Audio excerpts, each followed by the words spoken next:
Devara movie morning షోనే చూశాను.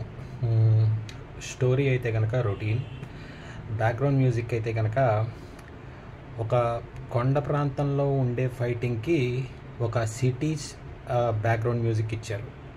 అది కొంచెం మైండ్లో పెట్టుకొని బ్యాక్గ్రౌండ్ మ్యూజిక్ ఇచ్చి ఉంటే బాగుండేది.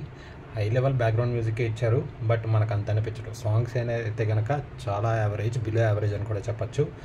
అండ్ జూనియర్ ఎన్టీఆర్ గారు ఎప్పట్లాగానే చాలా బాగా యాక్టింగ్ చేశారు పాపం. కానీ రొటీన్ స్టోరీ అవటంతో, రొటీన్ ఎలివేషన్స్ అవటంతో తనకి చేసే కష్టానికి అంత ప్రతిఫలం రావట్లేదు అనిపిస్తుంది. అండ్ నెక్స్ట్ వచ్చేసి అసలు ఒక్కొక్క సీన్కి లింక్ ఉండదు. అసలు ఫస్ట్ హాఫ్లో హీరోయిన్ అనేది కనపడదు.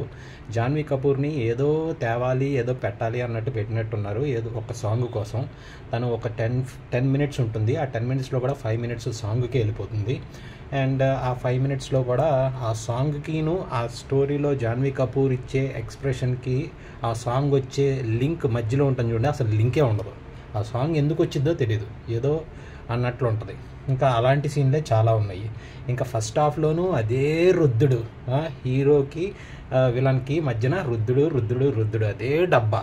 ఆ తర్వాత సెకండ్ దాంట్లో కూడా అంతే, హీరోకి విలన్కి మధ్యలో అదే రుద్దుడు. ఎప్పుడు విలనే ఓడిపోతాడు. ఇంకా మాకు తెలుస్తూనే ఉంటుంది.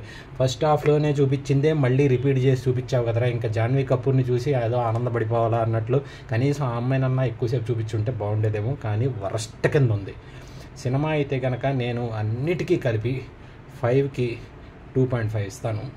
1 టైం వాచ్ అని కూడా చెప్పలేను, కానీ చూడండి, మీరన్నా ఆనందపడతారేమో. Thank you.